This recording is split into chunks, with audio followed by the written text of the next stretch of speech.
Hey, hey, hey.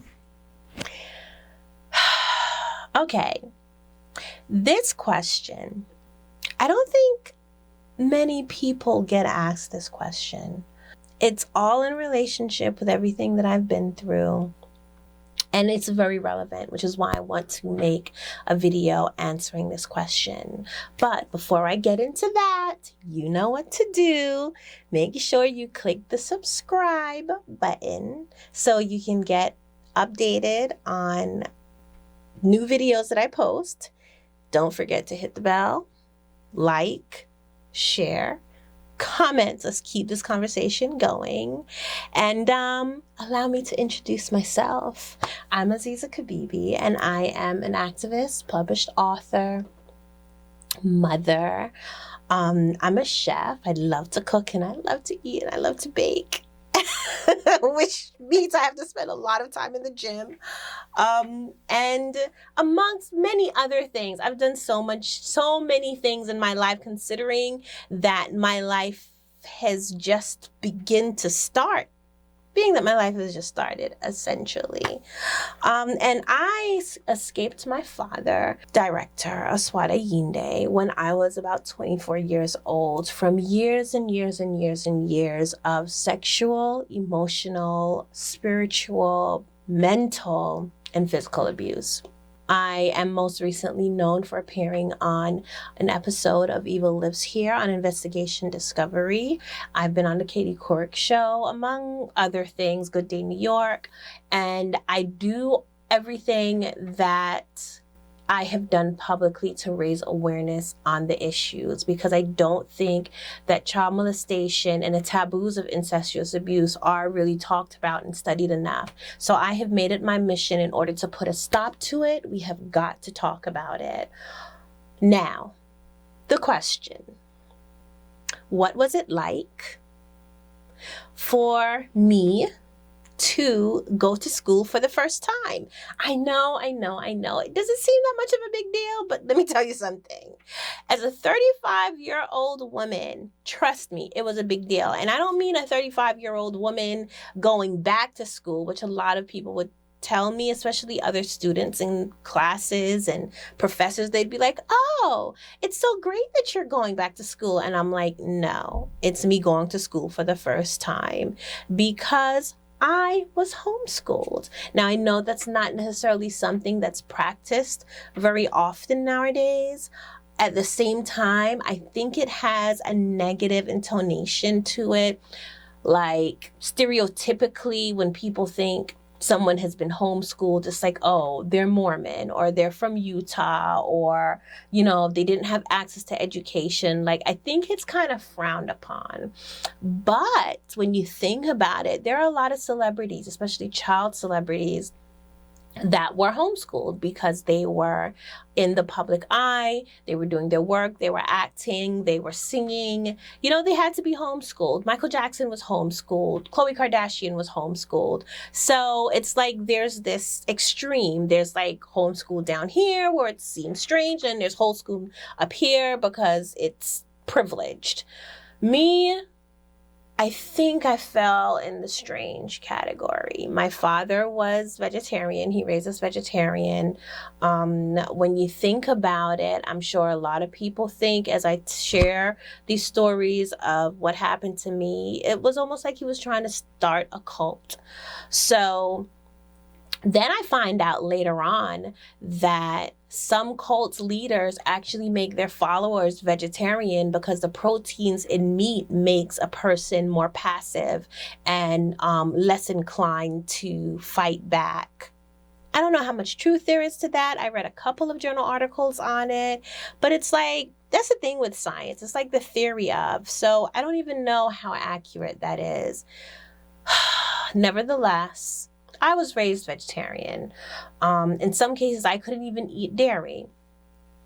So between being raised vegetarian, not being allowed to go to school, being homeschooled, my family, to some people, were considered strange or out of the ordinary. Now, even with that, In certain ways, a lot of people looked up to us. I remember my father standing out in the park, being surrounded by people, just listening to him talk about the social structure of the Black community and what needs to be done to further our people. I mean, he wrote music that raised awareness on poverty and homelessness and, inequality, racial inequality, not necessarily male-female inequality. So a lot of people revered him and saw him as an authority figure in our community. But they had no idea that in the background, well, I can't even say that because there were actually some people that did know that my father was molesting and abusing me. He was polygamous. I'm not saying that polygamy is associated in any form of fashion to child molestation, but my father and him being very unconventional, had more than one woman. I can't even say wife because he was only legally married to my mother.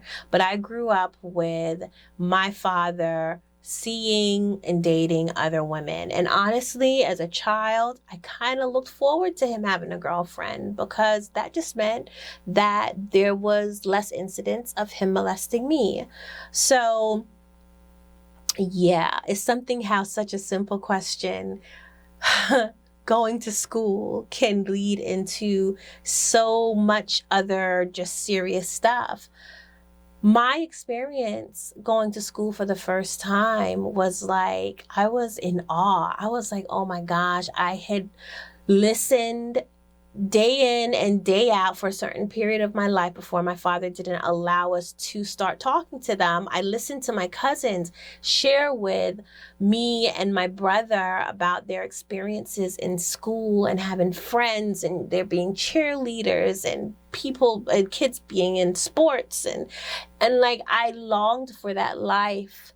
I just knew that if I went to school, I'd be a cheerleader and I'd be popular. And that whole idea of, communing with other people my age, because I was the oldest of range from 3, 4, 5, 6, 7, 8, eventually 9 children my mother had. And everybody was younger than me. So I didn't really have anyone that was my age that I could relate to. And definitely in keeping the secret of being molested, there was no one that I could relate to. So when I went to school, finally, I made the decision in 2012 to apply for college. I did. I had no idea what it was going to be like. One of my younger sisters actually had been through the process. So I would ask her questions, but being the older sister, I can't be like looking to my little sister for information. So I did my own research. I applied to Essex County College, got in. Before I did that, I had to get my GED. So I studied for my GED and my test scores was high enough for me to get a high school diploma. I think I got my diploma in I can't even tell you what the comparison or the rate of intelligence was.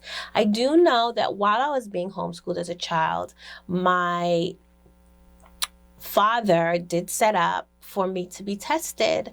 So my brother and I had somebody test us. I think they were from the state or from the Board of Education, but the results of the test was that we were highly intelligent.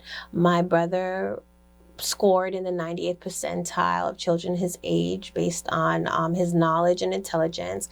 And I came out, my scores are 15 points below genius. So, I think that I think that when you have an environment, when the children are really focused on their education, they have this one-on-one attention, it could kind of strengthen the education process, right? Today, our school system, just one teacher to 20 kids in a class. So you have a range of children with different ways that they learn, and they're not getting that one-on-one attention that could actually help them realize their potential in intelligence and knowledge and education, where when you have a child that is homeschooled, even now today, like I know wealthy children or wealthy kids that are homeschooled, they have a tutor that is just focused on them and giving them all the attention that they need dealing with their studies. So we kind of had that. And then on top of it, because my father was into technology and reading, he promoted reading like crazy, although he did dictate what we could read. But our imaginations was kind of allowed, and our curiosities was allowed to kind of run wild and just soak up information. So I think that combined with just an innate curiosity and desire to just be outside of our small apartment in Paterson, New Jersey, like I did everything from experimenting to creating contraptions to like I made paper. I did all kinds of things. I did food experiments, and I would suck my siblings right into it doing it. And then it got to the point that I had to teach them. I had to teach them how to read, how to do basic math. So here I am, 35 years old, going into college for the first time. I'm walking into a room that was filled with people that were young enough to be my own children. That was a little scary, but just having the ability to just learn and read and get feedback, like that was just so amazing to me. And I feel like, you know, people in the education system that come up in the education system really don't understand how much of a privilege it is to learn in that way. Because when I was 11, once my father decided that I was just going to be his sex slave, he stopped my education. Like literally, I had to sneak and teach my brothers and sisters. I had to sneak and teach my siblings how to read and how to do math, because that was, you know, most kids are sneaking out to parties or to even watch certain television shows. I was sneaking to teach my siblings.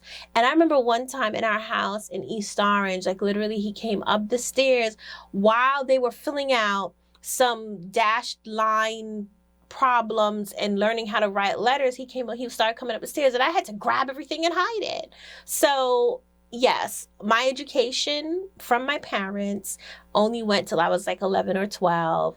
And my focus and my job in my family was to manage my siblings, keep the house clean, keep things organized, keep my father's stuff organized, and provide for him sexually, any demented, sick thing that he wanted to do.